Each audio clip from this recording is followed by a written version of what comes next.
if you guys do want this, basically the presentation that I'm going off of, the things that I wrote my notes in, then go ahead and message me, comment down below, or message me on Instagram. Wow, voice crack. Yeah, just message me on Instagram. I'm not re-recording that because this is a long video. But anyways, just message me and I'll send it over to you so you can get a good idea of basically what all of these terms mean on Yahoo Finance. Anyways, let's get right into the video. Hey, welcome back to another video. Today is going to be a little bit of a different video because today's not going to be super entertaining. It's not going to be, inspirational as much. It's not going to be as many jokes. Today we're just kind of going over, how to actually invest. We've had a lot of videos where I'm telling you to invest qualitatively, the fact that you should invest, the fact that investors are winners, but there haven't been very many videos about, how to actually invest. And one thing that I've been getting a lot of is, where should I go to get my information when I'm researching these stocks? So I decided I would just go ahead and one take this. There's not going to be as much entertainment in this one, but if you actually do have interest in learning about how to pick a stock, this is going to be the video for you. This is probably going to be one of my more valuable videos that I put out on this channel, which means that, a lot of people that want to just click on something that is entertaining and, gives them a good laugh or gives them, some inspiration to start their day, this is not the video for them. This is going to be more like you're sitting down in a college class and you are learning how to go through and pick a stock and pick all of these things that we're going to go through on this Yahoo Finance sheet here. All these things that are listed on Yahoo Finance, from the balance sheet, the cash flow statement, the income statement, and there's a lot of stuff to get through here. So let's just go ahead and get right into this. One thing that I do want to do before we get started here is that I encourage you guys to speed up this video if you can comprehend the video at a faster rate. There should be a gear or something. If you can speed it up to 1.5 times or 1.75 times, that can take a potentially hour video and shrink it to 30 minutes. Or if you're having a hard time comprehending a certain section of the video, then you can always slow down that section of the video, take notes. I do encourage you to take notes and look these things up, verify them. If you have any questions, direct those questions either to the comment section or to a CPA or to a Google University, which is where a lot of this information originally came from. That's where I learned it. So anyways, let's get right into this, the summary tab. Okay, here we go, everybody. So what I want to encourage people to frame this video as is a way to view your wealth. I mean, your wealth is just a product of how much value you can provide to others and to yourself. So by watching this video, you are becoming more wealthy just by understanding how to actually go about, investing your money. So let's get started on this. This is going to be a longer video, but I want you guys to basically understand everything that's going on here. And I'm going to assume that the person watching this video is a complete beginner. So if you feel like this is basic stuff that I'm talking about, the way I'm framing it is towards a beginner. So if you feel like you need to skip forward, this is going to be a heavily time-stamped video. So go ahead and skip forward if you need to. So let's get started here with summary tab, and we're going to talk about the previous close and the open. So previous close is basically the price that the share or the stock was at the last close of the market. So that's going to be Friday because I'm recording this on a Monday. The opening price, that's going to be the price that it was at the bell, or in other words, at the opening of the market. The bid right here, that refers to the price that a buyer is willing to pay for the security. So that is what a buyer wanted to offer for the security right there. The ask price is the opposite of that. It's going to be the lowest price that a seller will accept for a security. So this is the highest price that the buyer will offer for a security, and this is the lowest price that the seller will accept for a security. So when buyer and seller meet, then we have a transaction. You get to purchase the stock. Days range. So days range right here is basically where the stock traded for the day. So this is as low as it traded. This is as high as it traded. So that was its trading range. It's a little bit more important for traders, but it's also a good indicator of volatility or how much the price is moving per day. And with that, you get a bid-ask spread, which basically is just the difference between the bid and the ask. So bid-ask spread, the smaller the spread, the greater the liquidity of the security. So in other words, if there's a smaller spread, then that means that buyers and sellers are more on the same page, so they're more willing to transact. So in other words, if you had the security, it's going to be easier to sell it. If the bid-ask spread is huge, that means buyers and sellers are not in agreement about what they would like to transact at. So it's going to be a little bit more liquid if you have a smaller bid-ask spread. Moving on down here to 52-week range, that is the range that the stock is traded in for the 52 weeks that the stock is, the prior 52 weeks. Sorry about that. Days range, that I already went over that. That's what it's traded for in the day. Volume right here, that's how many trades happened in the last trading day. So basically, that's how much the stock was exchanged. If you have higher volume, you know that more people are buying and selling. A lot of the volume that you see in trading today has to do with high frequency trading firms. So basically, it's a computer algorithm that tries to eke out as much profit as possible by doing high frequency trading. Average volume, that's basically just how much the share is traded on average per day. Fair value down here, this is just a Yahoo Finance thing. They're saying that Microsoft is overvalued, and the way to look at the term overvalued is basically overvalued. If a share is overvalued, that means that you're supposed to look at businesses objectively.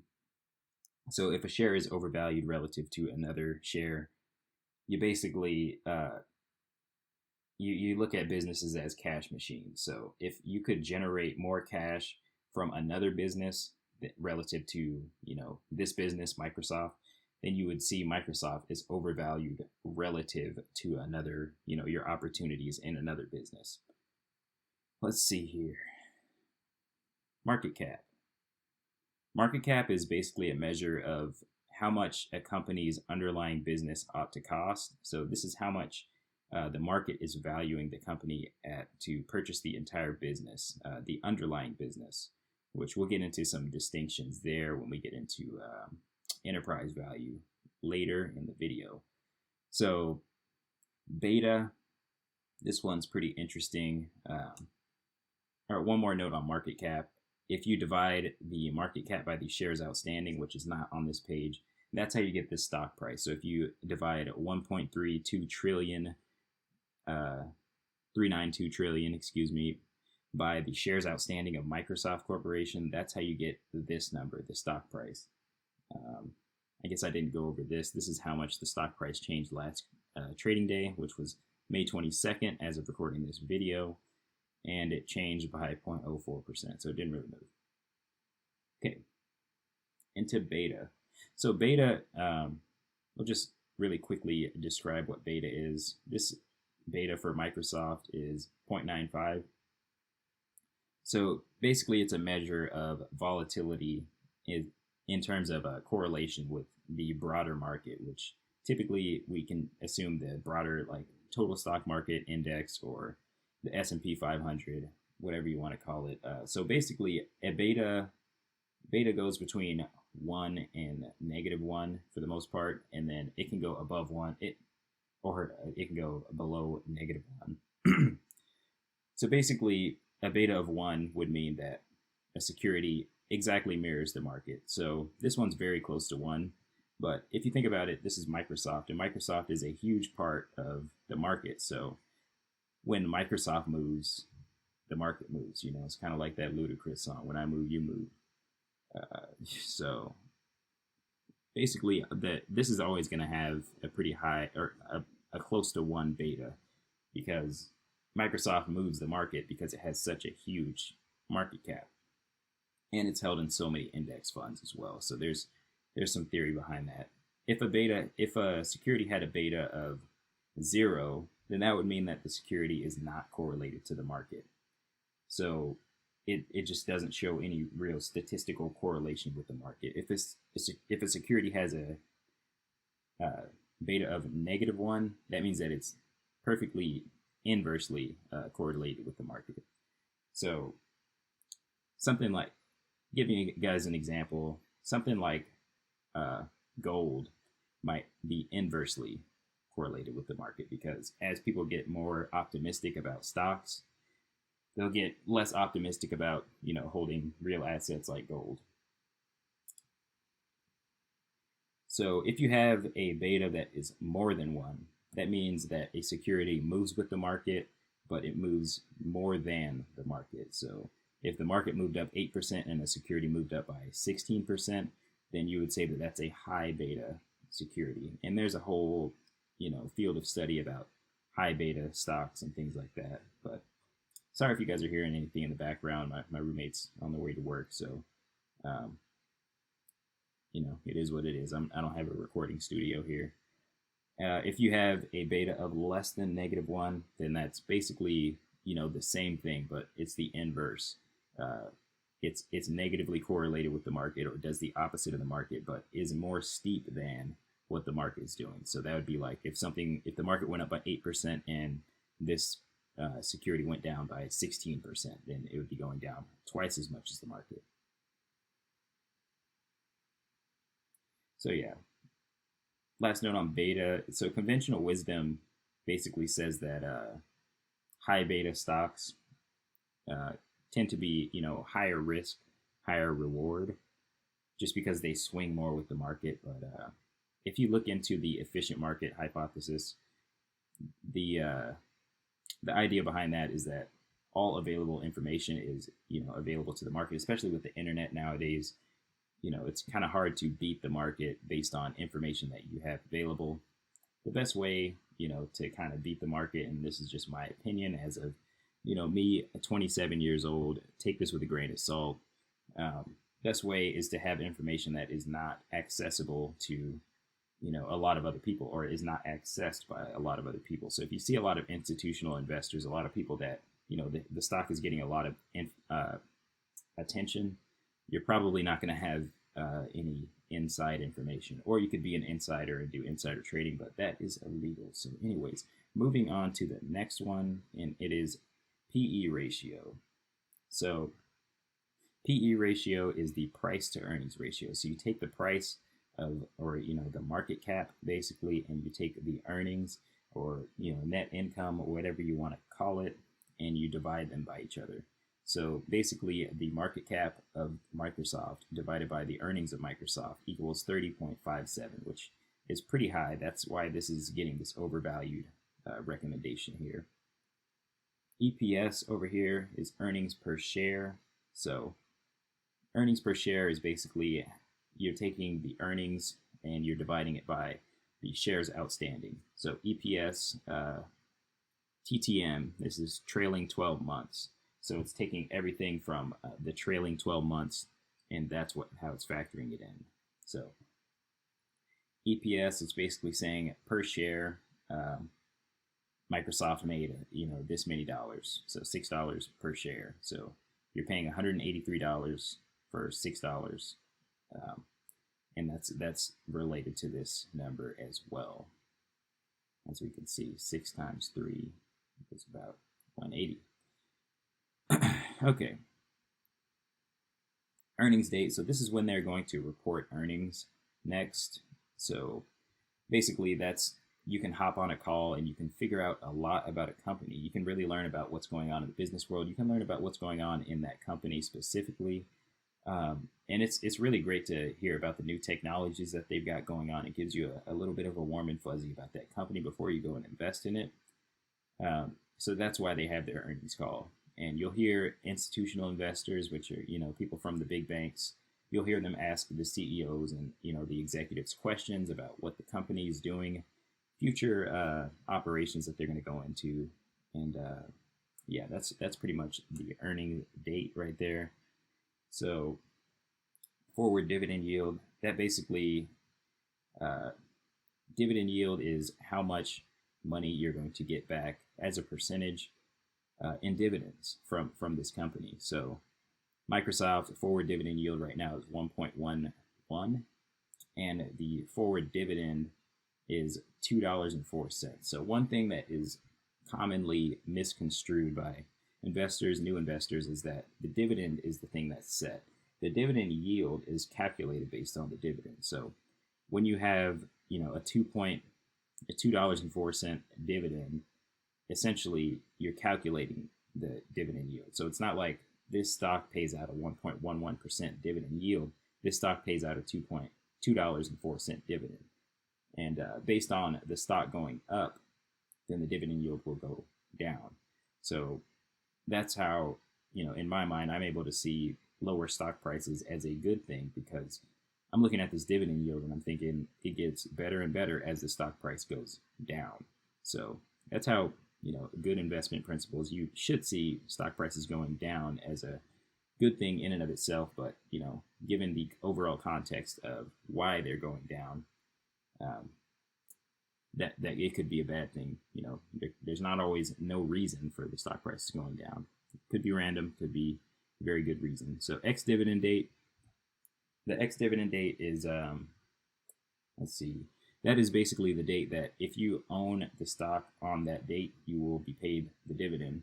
If you were to buy the stock on the ex-dividend date, the dividend would still go to the person who sold you the shares. So you have to own the stock on the day before the ex-dividend date. Let's see where we at here. 1 year target estimate. So this one is, I kind of throw these away. This is basically what analysts think that the stock will be worth in 1 year. But in my opinion, if people thought that a stock was going to be worth $193 within a year, then it would be $193 now. If people are expecting something to be worth a certain amount, they're willing to pay pretty close to that amount now. So analysts, they can be wrong, and they often are wrong. So I wouldn't pay too much attention to that. That's it for this page. And oh, don't do this to me. Okay. We can move on to the next page, which is the chart. All right, I'll probably just cut that out. So here we can see basically the price over time. We can change the time date range. So here we see the price of the last trading day. We can see the price of the last 5 trading days. It's pretty simple. That thing over there on the right that's moving, that's what the price is doing. 3 months, we see that big old trough right there. We see the bottom over there on March 23rd. So really not too much complicated. There's really not much to show you guys here. So we're going to move on to the next thing, which is conversations. And I don't think there's much to see here really either. There's just a bunch of people voicing their opinion about Microsoft. So if you want to take your opinions about Microsoft from Jeff seems bullish on the stock, and he says there's no reason why the stock won't move any higher. So, I have to sign in to give Jeff a thumbs up. But, congratulations to Jeff for being top comment. He sees no reason why the stock will move higher. So if you want to just say forget all of these other tabs and just come over here to conversations and take your advice from Jeff. Yeah, why not? Statistics. Okay, so we already went over a market cap. So intraday market cap, that basically is just saying, what the market cap was on these days. And these are just quarterly dates, so you can track the market cap. Microsoft hit over 1 trillion right here. Pretty interesting there. Enterprise value. So enterprise value, to give the very basic, like cursory, or whatever you want to call it, notion of what enterprise value is. Enterprise value is basically how much you would actually have to pay as far as the value of the company. So what enterprise value takes into account is the market capitalization plus the preferred stock plus the outstanding debt plus the minority interest minus cash and cash equivalents. So to put that in layman's terms, it's basically everything that the company owes is what you're going to have to pay. Everything that the company is worth is what you're going to have to pay. And then everything that the company owns as far as their assets and their cash, that is what, or just their cash, I should say, of their assets, because you're buying the assets as part of the value of the company. Their cash is effectively discounted. So everything they own, you're buying as the company's value. The company's value, everything that they have in cash is basically a discount because you're getting that cash. Everything that they owe, you're also paying for eventually because you're inheriting that debt. So, yeah, things like minority interest, for example, those are just like, let's say like Bruce Wayne owns part of Microsoft. Let's say he owns like 20% of Microsoft. You got to buy out Bruce Wayne so that you can own the company. Moving on to the trailing PE here. So the trailing PE is basically the price to earnings multiple, which is what we went over before, price divided by earnings. And that's based off of past earnings. So forward PE, that is based off of projections by analysts, which we all know what I think about analysts. They can be somewhat accurate, but, their guess is as good as, anybody else's who has a decent grasp of the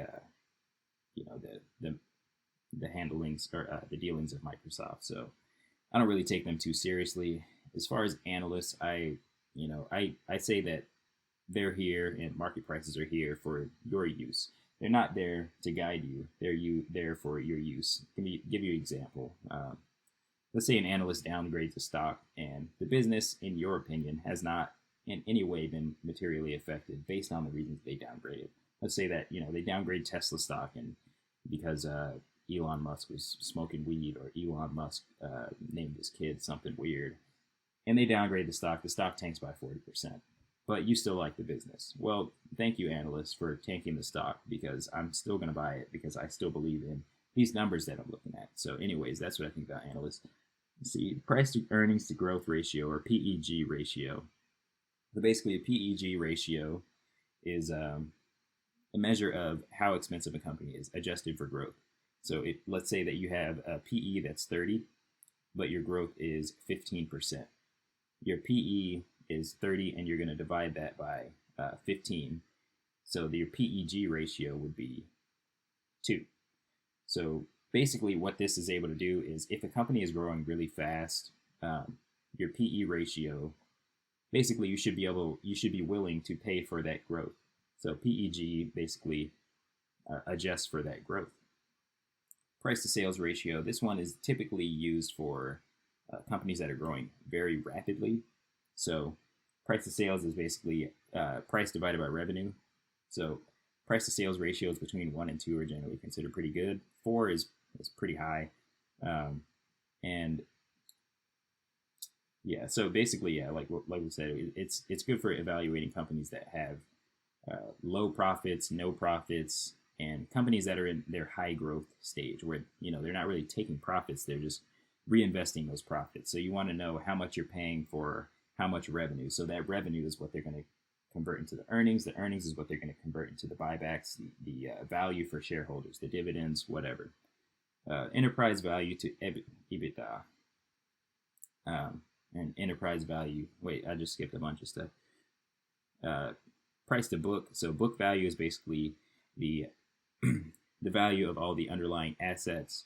So price to book ratio is just all of the price of the company divided by the assets of the company. So it's how many times are you paying for those assets of the company. This will really vary depending on what industry you're looking at, because some companies, they don't have much book value because, a lot of what their company is worth has to do with their product or the willingness of people to pay for their product, not really like their plants or their buildings. Microsoft has a high price to book value, but I mean, how much does Microsoft really own? Most of their stuff is intellectual property. So, Microsoft Word doesn't really have a place where it lives. It doesn't have, you don't have like all these massive servers that Microsoft is sending out to people. So they're not. Anyway, I hope you get that. Gets it across for you guys. Okay, so enterprise value to revenue. So we went over enterprise value earlier.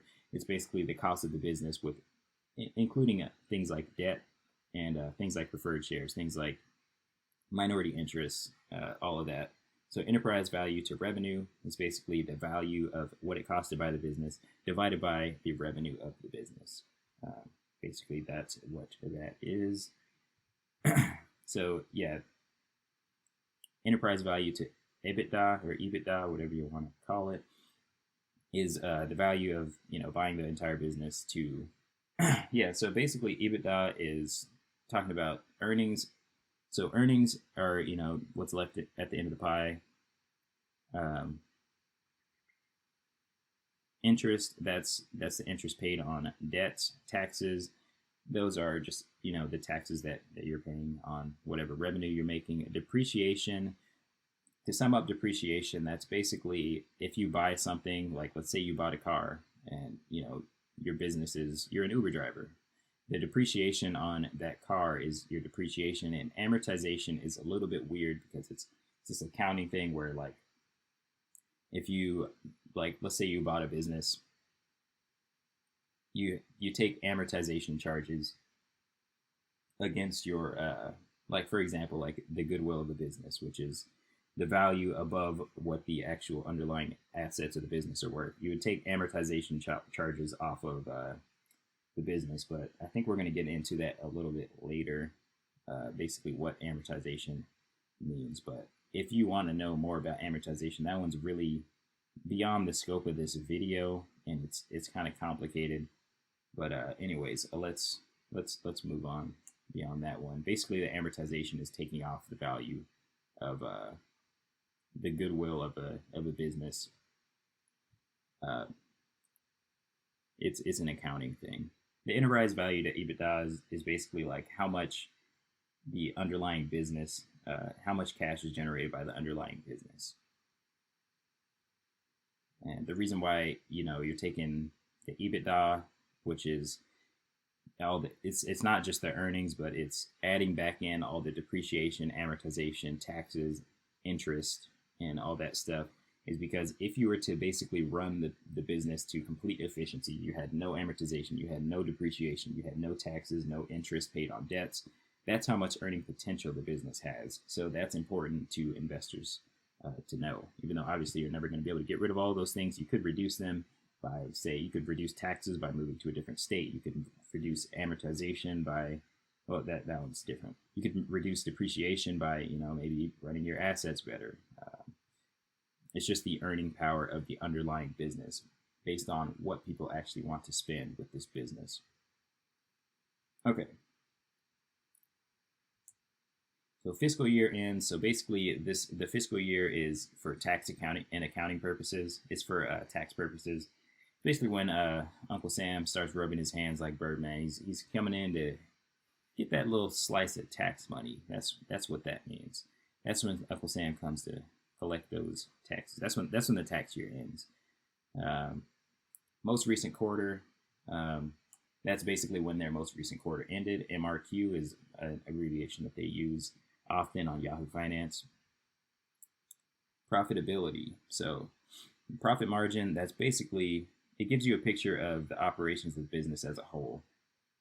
So profit margin is calculated by taking sales minus expenses, and you divide sales minus expenses divided by sales. So basically the profits divided by the revenues.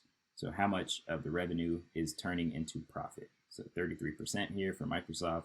Operating margin, that one's a little bit different. That one takes into account. So operating margin takes into account things like overhead, like Salesforce and marketing, and it's a better picture of the overall health of the underlying business, the core business.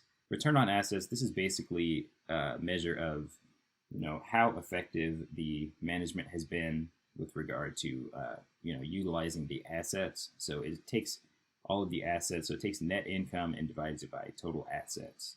So if they're getting an 11.84% return on assets, that means that of the assets they have, they're getting an 11.84 return on those assets. And return on equity is very similar. You're taking net income and you're dividing it by total assets.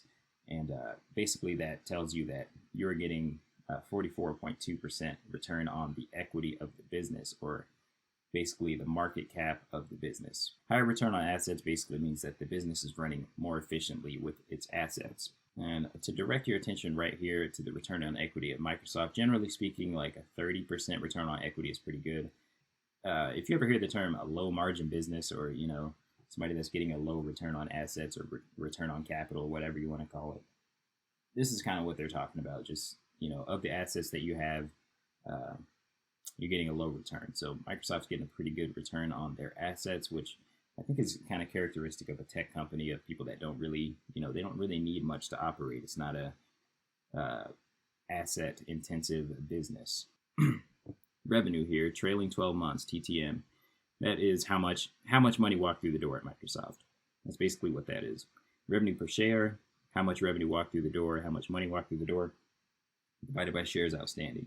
Quarterly revenue growth, YOY. So that's a year-over-year quarterly revenue growth. And that's 14.6 here for Microsoft. Basically, just how much based on the last year. They're making 14.6% more revenue this year than last year. Gross profit is basically how much money was brought into the door minus the cost of making those goods minus the cost of selling those goods. So trailing 12 months here is 82 billion, and you can compare that to the revenue numbers. So that basically tells you, that's how much actually hit the gross profit line after they paid for it, producing and selling those goods. EBITDA, we already went over that. That's just taking the earnings, which is the profit, and taking out amortization, depreciation, taxes, interest paid on debts, and that's what that is. So, all right, net income, AVI to common, TTM. Like, what the hell does that mean? So this is basically net income that the shareholders are entitled to. It's net income applicable to shareholders. So that is opposed to net income that's applicable to, say, a minority interest, like our Bruce Wayne example. Let's say that Bruce Wayne owns part of the company. It's not his net income. Let's say he owns 20%. 80% of the net income would be applicable to common shareholders, whereas 20% would be applicable to Bruce Wayne. Diluted EPS. So basically what diluted EPS means is that with common shares or stocks, basically, there are options that you can exercise. Those stock options include the stock option, convertible preferred shares, convertible debentures, which is basically debts that are convertible, and warrants. So basically, these are shares that they're not stock yet, but they could be converted into stock. And if you were to convert those into stock, the share count would go up. And when the share count goes up, the earnings per share would go down. So that's what diluting means. It means introducing more shares into the market. So when you dilute EPS, that means that your earnings per share, or earnings divided by shares, you increased the denominator. So diluted EPS, that's basically what that means. Quarterly earnings growth year over year. That's basically self-explanatory. That's what percentage, based on last year, what percentage did quarterly earnings grow. All right. Made it to balance sheet. Hang in there with me. We are almost done with this. This is going a little bit faster than I thought it would. So total cash, MRQ. So that's most recent quarter. So that's pretty self-explanatory. That's how much cash they have. Total cash per share. That's also self-explanatory. That's how much cash they have per share. And you just divide it by the shares outstanding. Cash divided by shares outstanding. Total debt, most recent quarter. That's how much cash they had. How much debt they had in the most recent quarter. Total debt to equity down here. That's basically how much debt they had divided by the equity of the business itself, or how much the business is valued at. So that's pretty important, because if somebody has more debt than what the business is worth, then the business is essentially worth nothing, because if they were to go and have to sell the business and they have more debt than they have equity, applicable to shareholders, then that's not a good thing. They're underwater basically. If you have a house and your house is worth $200,000 and your debt is $210,000 on the house, that's not good. Basically, a total debt to equity is total debt divided by assets minus liabilities.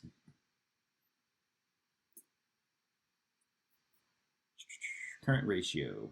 So the current ratio is basically the assets divided by the liabilities. So current ratio of 1, for example, would be that your assets are equal to your liabilities. So if you're dividing assets by liabilities, you know, if they're the same number, then that would be current ratio of 1. So what current assets are assets that are due or payable or whatever within 1 year. Things like cash, things like debts that are coming due within the year. So basically, if you see somebody with a current ratio that is under 1, that means that they have more debt than they have current assets. So they're going to have to do something about that, or they risk bankruptcy. Generally speaking, like a current ratio of greater than 1.5 is pretty good. As you see here with Microsoft, they've got a very good current ratio. They've got a great balance sheet. All their cash relative to their liabilities, they've got 2.9 times more current assets than liabilities. Okay, so moving on. Book value per share.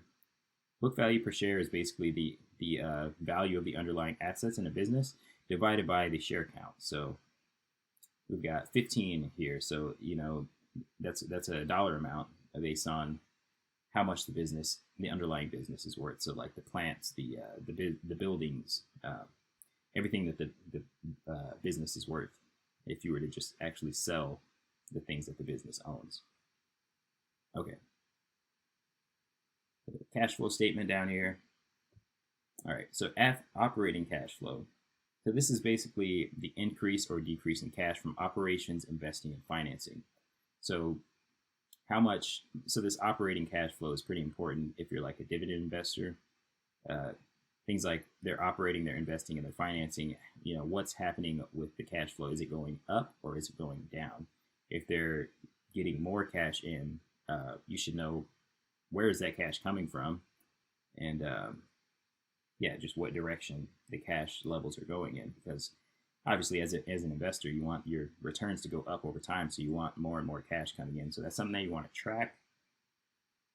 One thing that's to note about that is the working capital. Working capital is basically a measure of liquidity, or the difference between current assets and current liabilities. So, working capital is basically the money that they have to pay you out in dividends. Definitely look into that. Look into the working capital if you are a dividend investor out there, or really any type of investor out there, because that's the cash that you're entitled to as a shareholder, as the owner of this business. So down here, last one of this side, levered free cash flow. This is the amount of money that's left after a company has paid all of its financial obligations. So that is important too for a dividend investor, is to know how much cash flow is left after they've paid all their financial obligations. So the reason why, obviously you need to know what that is so that you can figure out, what they're going to do with their dividend in the future. If they're levered free cash flow, their operating cash flow, their working capital does not look good, then that dividend could be unsafe, basically. And we'll get into payout ratio and stuff like that, dividend safety, over here, but we're going to go up here. Most of this stuff I'm just going to kind of breeze through because we already talked about beta. We already talked about 50-week. Oh, no, we didn't. 52-week change is just the percentage of change that it has undergone in the past 52 weeks. So this one's gone up 45%. S&P 500 52-week change. S&P 500 has gone up 5.46 in the past 52 weeks. 52-week high, low, self-explanatory. It's the highest and lowest price. 50-day and 200-day moving average. That's the average prices in the last 50 days and 200 days if you just take the average of all those prices. Share statistics. Yeah, so average volume, that's how many shares were basically traded on average within the last 3 months and the last 10 days right there. So shares outstanding, that's how many shares of the company are available for public trading. And the float, this one is interesting. So the float is basically the shares that can be publicly traded. So a company with a higher float, basically they're going to have a more liquid stock. It's easier to trade this stock because basically the shares aren't locked up for some reason. Shares can be locked up by insiders. They can be locked up in stock options. They can be locked up in employee compensation programs. They can be, privately held by, some whale or something like that. The float is important to note as far as, relative to the shares outstanding. So most of the shares outstanding are a part of the float here, so they're publicly available. Okay, percent held by insiders. That's people that work for the company. So that's how many of the shares outstanding held by the company. Percent held by institutions. This one's pretty high here for Microsoft because for the most part, a lot of Microsoft shares are probably held within index funds. They're held by people like Vanguard. Shares short. That's how many people are betting that Microsoft shares are going to go down. 47.76 million. So, you know, you can do a lot of things with shorting and whatnot, but I would say that we got not too many people that want to lose their money. 47.76 million, but you can do things like different things with options like that cover your downside. So maybe they're not all shorting the stock and thinking like, oh, Microsoft's going to go out of business. They could be thinking, you know, they're just trying to cover their downside in some way. I'm not going to get into options too much today. Short ratio, so 0.98%. That's pretty much how many shares are being held short. And share short ratio, percentage of float. That one's pretty self-explanatory. We just talked about float, and that's the percentage of the float that's being held short. Shares outstanding. That one is pretty self-explanatory as well. That's the percentage that are being held short. Share short once again. Okay, so that's pretty much, that's good for that. Share short in the prior month. Yeah, that's how many were held short in the prior month. Dividends and dividend split. We already went over what the forward dividend rate. So this is basically what analysts think that the dividend is going to be, which it most likely will be. Forward dividend annual yield. I didn't actually check in on this, but I believe that's what they're paying right now. So, you know, Microsoft is pretty consistent about, you know, and big companies like Microsoft are pretty consistent about increasing the dividend on the same time of the year. So I would imagine that that's pretty accurate.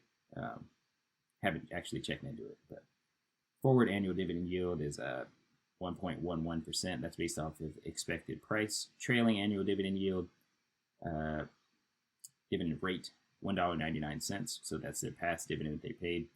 Trailing annual dividend yield, yeah, once again, based off the past dividend.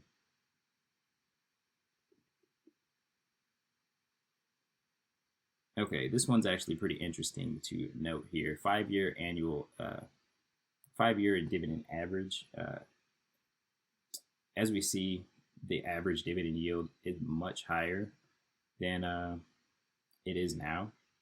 And basically what that means is, as far as like what people are willing to pay for this company, they're paying a lot more now. And when we saw earlier in the video, you know, the average, as we saw earlier in the video, you know, they were calling this stock overvalued. So this is a pretty good thing to look at as far as like, is the stock overvalued? What's the dividend yield right now?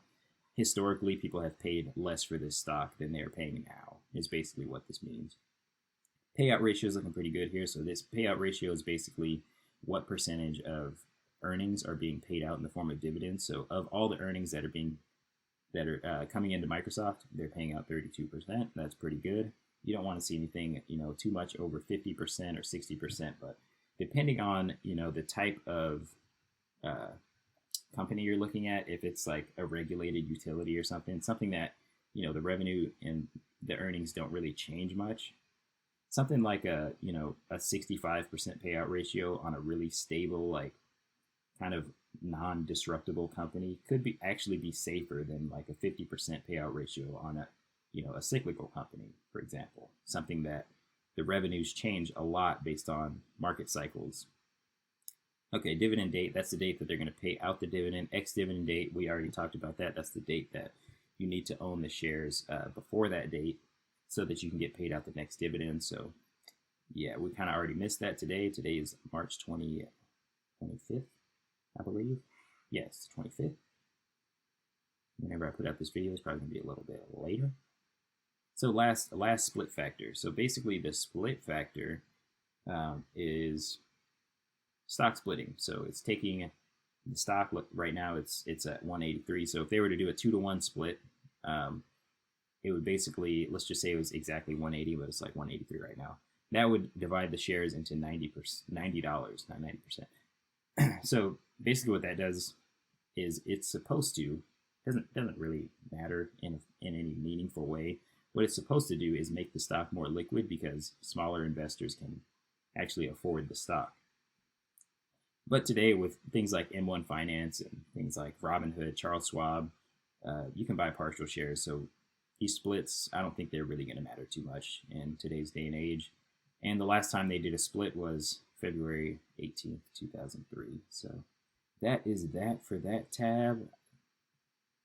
Historical data. So we're just going to breeze over this one pretty quick. Yeah, this stuff, these are just all the dates going through, and oh, looks like the dividend was paid out on the May 2020. Anyways, yeah, so dates here. This is what the price opened at. This is the high for the day of that day. This is the low for the day. This is what the stock closed at, and then adjusted close. This has to do with dividend payouts. This has to do with stock splits, secondary offerings. So adjusted close basically means that, let's say that they did like a stock split, or they did, a follow-on offering or something like that. It basically changes the actual value of the underlying share. So that's kind of what that has to do with. It's not really very important in my opinion, but it basically means that something happened with the company where they feel the need to adjust the price. And volume, that's how many shares were traded on that day. So anyways, moving on to the next one. Profile. Okay, so this stuff is very self-explanatory, but it is also very important. I wanted a few notes about this. I mean, yeah, you can see what the company is, where the address, you can give them a call, slide the DMs, or whatever. Sector, technology, blah, blah, blah, employees, yeah. But this is the important part. You can see all of the executives. So one thing that I like to do, if I'm getting real serious with the company, getting real serious, is I will take a look at basically like some YouTube videos and see, what is this guy like? Go watch some speeches by this person, and go watch the figure out what companies they've ran in the past, figure out what their performance of their stock has been in the past, and just kind of how they deal with adversity, all kinds of stuff like that. Just you can figure out a lot about them. And I just wanted to make one note about these people is look at their salaries. If you think about how much money Microsoft actually makes and how much people actually hate executives because they're like, oh, they're making so much money. Microsoft makes so much more money than their executive. I just want to make a note that the CEO of a company is not the owner of the company. The owner of the company is the stockholders, and they make way more money. You can make way more money as an owner, as a shareholder, than as a CEO. Not that 13 million is something to scoff at, but at the same time, it's like, guys, that's going to be, most of that is going to be taxed away too. So he's probably going to get taxed like 30-40% on that. So that's really, you could basically cut that in half. Anyway. Okay. We are getting there. All right, so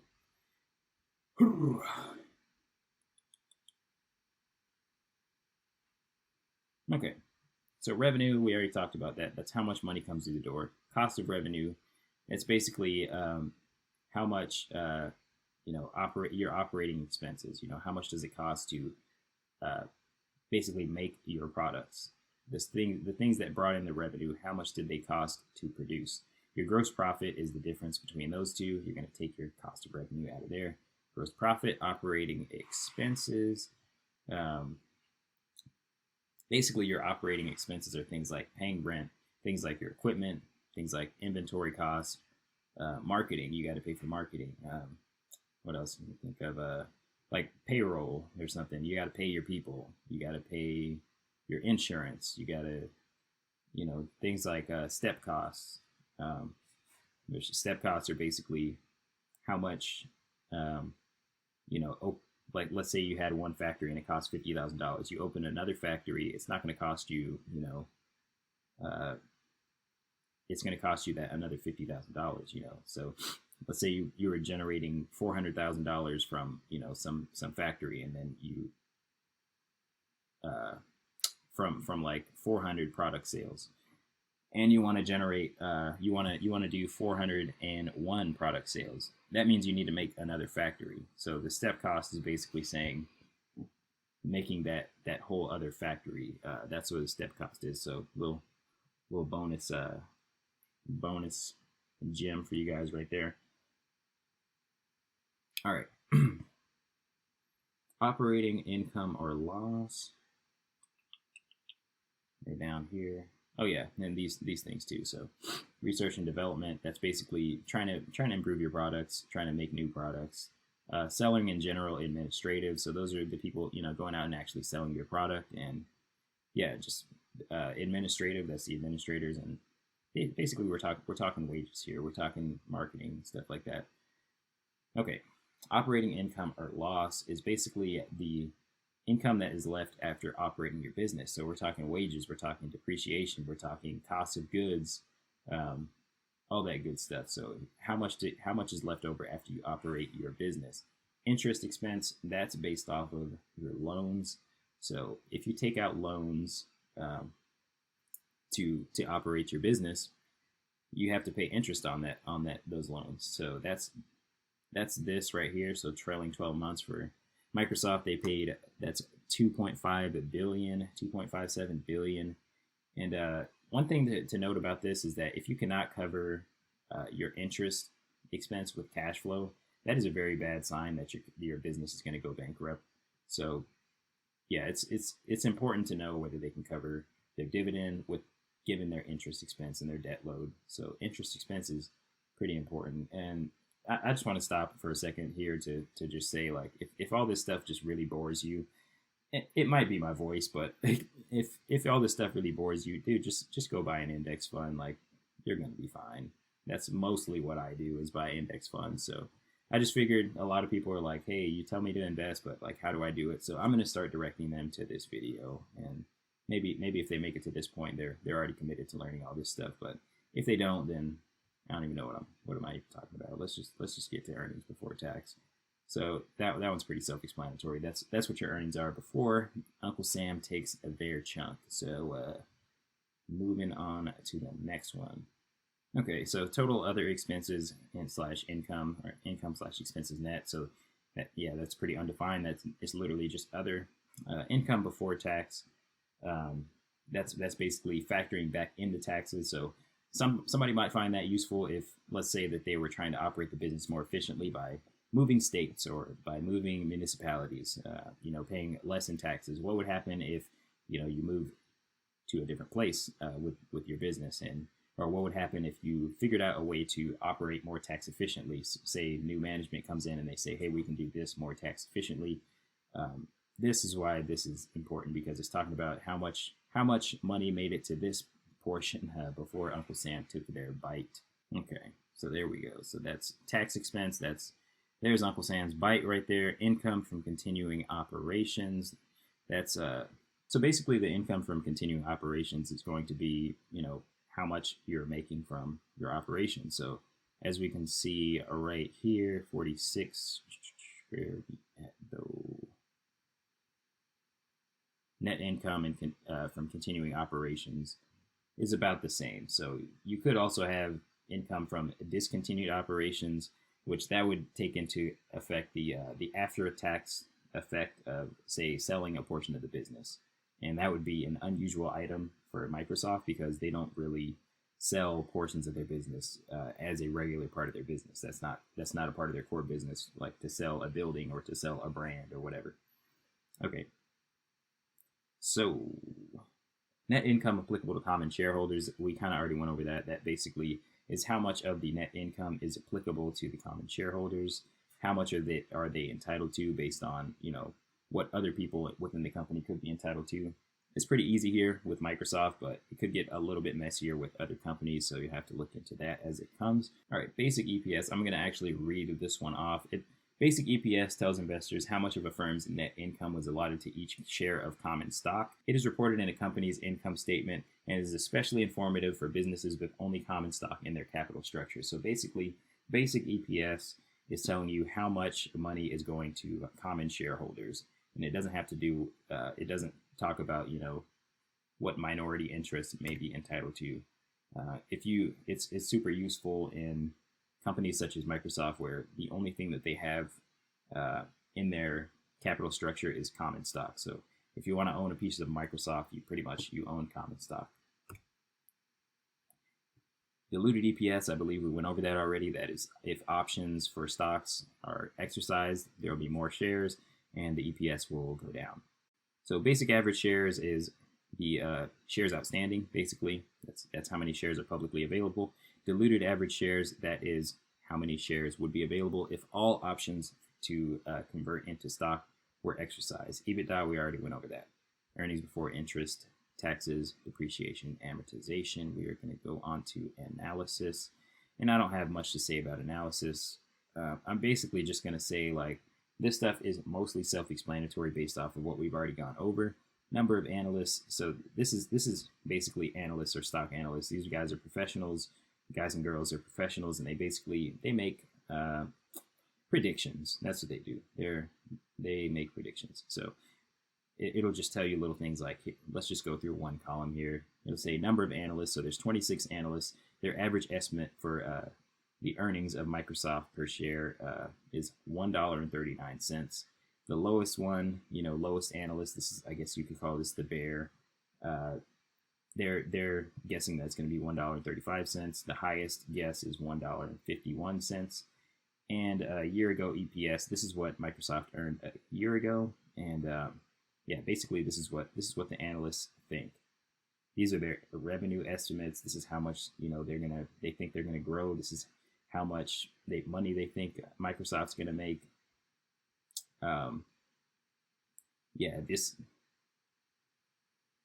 is basically like a report card for the analysts. This is what they estimated. This is what actually happened. So as you see, they missed by 13.2%. So analysts can be wrong. They missed to the downside. So in other words, Microsoft did better, as you can see, than analysts projected last year. So it just goes through what analysts have thought about these stocks. I guess maybe the most useful information from here would be how right or wrong analysts typically are about the stock. Like, does the stock tend to surprise to the upside or to the downside? I really just don't look at analysts. I let them serve me. I don't let them guide me. So let's go over here to options really quick. And I'm not going to say too much about options just because that's a whole video in and of itself. So let's just look at this option contract. So basically, when you see an options contract, this here is the these are calls. So calls basically are the right to buy a stock. So these are for May 29, 2020. So what we've got here is MSFT. That is Microsoft. 20, that's 2020. 05, that is May. 29, that is May 29th. C is call, 00, I don't know why they do that. 145, that is the strike price. Boom. Strike price is what you agree to pay for these. And feel free to play this back if you need to play this again. Last price, that is what the option was bought for. So basically how an option works, it is a contract, not an obligation to buy a share at a certain price. So if I was buying this option, I'm just going to round this up to 40. I'm going to keep this 145. Let's say I was buying this for this $40. And the strike price is 145. So I basically just paid $40 to buy these shares from somebody. And a contract is usually 100 shares. I paid $40, let's say, to buy these shares at $145. So my break even is $185, 40 plus 145. So if Microsoft goes above 185 here in the scenario that we've manufactured, because I guess I could just do this math really quick. That is going to be minus 1, that's 144, 143.85. Let's just do the math and stop being lazy. So 141, excuse me, it's going to be, oh my goodness. No, I'm going back. 185. Let's just say 185 because we're going to make this 40 again. I can't do math today. No, it's going to be 183.85.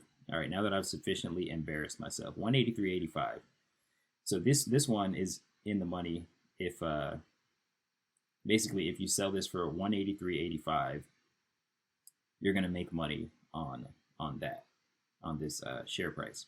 So the bid, that's the basically what the bid is the minimum that a buyer is willing to pay for it, or the maximum that a buyer is willing to pay for it. Sorry. The ask is the minimum that a seller is willing to sell it for. As we went over earlier, if you get bid and ask prices that are close to each other, then you get more liquidity of the option.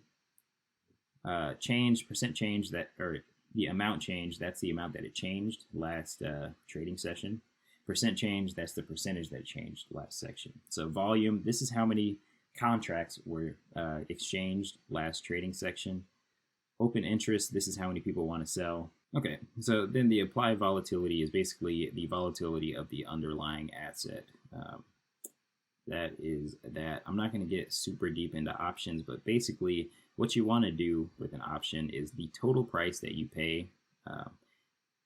You want it to be less than what the share ends up being. So if you're doing a call option, for example, you want to pay, let's say you pay 185 and the share ends up going to 190. Your strike price, you're going to buy these for 145. You paid, let's just say 40, and you're going to make $5 per share. So you're going to make, for 100 shares, you're going to make $500 there. Let's move on. We're not going to get too deep into this. If we guys want an options video, we can make an options video.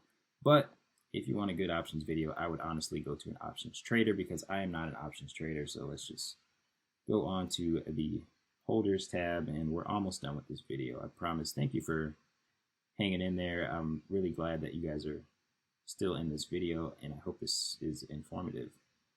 So major holders, this is going to be a very, yeah, so this is going to be pretty self-explanatory. So this is the percentage of, percentages held by insiders, institutions, and the number of institutions holding shares. So I think the things to key in on here are institutional interest, which is very high in Microsoft. That basically means that the stock has a lot of eyes on it. A lot of people are looking at these shares, and the number of institutions holding shares can also be very important, because let's say that you have, one institution that's holding, 60% of the shares in some small stock. Okay, well, that's a huge risk, because if that institution dumps all the shares of that small stock, yeah, the people holding the other 40% are pretty screwed. So yeah, as you see here, top institutional holders, you got Vanguard, BlackRock, just a lot of really big firms down here. That's pretty much the only thing that is of note down here is if you've got institutional interest, that the stock is all these institutions are looking at this stock continuously. So as far as, efficient market, the efficient market hypothesis of, all available information, if you've got 4,600 eyes looking at something, there's not a good chance that you're going to get a great price on it. Just because a company is a great company does not mean it is a great buy. So that is something to look at there. And the last tab over here is sustainability. I'm not sure how we're doing on time on this, but I think this video might be under an hour. We'll see. And if you 2x it could have been under 30 minutes. So ESG rating. So this stuff kind of looks stupid. When I first saw this over here, this is my first time really looking at this, but ESG rating scores, these are actually pretty important. So you've got the ESG rating, 8th percentile here, 16 is the score here. 1 is basically as low as it goes, 100 is as high as it goes, and you got your environmental risk score. This is how well they're taking care of the environment. Social risk score, that's basically, let me go down here, let me look at my notes here. As being honest, this is something that I really just learned at, and I'm just trying to give you guys some of these insights here. So yeah, environmentals is things like greenhouse gas emissions, water usage, waste disposal, and more. So the social disclosures here are things like diversity, labor relations, how well the employees are getting along with their bosses, things like production safety, so like, how safe is the workplace, employee health, things like safety, community development, and stuff like that. So like, how well is the company treating their employees? How well are they treating the community? And I'm about to get to why all this stuff is important. Governance disclosures, things like ethics, board diversity, things like shareholder rights, supply chain engagement, and just like how well they're running their business from a moral standpoint. So the reason why these things are all important, we got some slight controversy in Microsoft. The reason why these things are important are because the business could be affected by things like fines. They could be like, look at Facebook or look at Google with their antitrust stuff going on. The reason why it's important to look at this stuff is because, that if you're polluting the environment, the government is in the process of making that unprofitable for you. So if you're going to hurt the environment, they're basically making that so that it's harder for you to do that. So that's pretty much it for all these tabs. If you guys do want a better summary on options, we can get into that at some other point. But hopefully you guys like this video. I hope it's not too long, too boring. But if you really want to, increase your wealth, you got to increase your knowledge. So that's really the function of your wealth in the first place, is how much you know, how much value can you actually provide to the world. And if you guys like this video, make sure you give it a like. Send it to somebody who, needs to learn how to read all this stuff on Yahoo Finance. This stuff, maybe I'll go over what, in actual companies like balance sheet. We'll go to something like an investor relations, Microsoft. Did I just spell that right? Maybe we'll actually look through something like this, the press releases. But I'm just trying to get people to know what it looks like to actually look. Oh, there goes my man's right there, the CEO. But anyways, just how it looks to actually look through a stock and what you should be looking for. Just because if you're not doing these things and you're just kind of going on emotion, you're not going on the numbers, you don't understand the numbers, you don't understand that they have press releases and things like that, not going to do well. And there's no reason for you to even do that. So you might as well just own an index fund. But anyways, I've rambled on for enough, and it's been great growing with you guys, and I'll see you guys in the next video.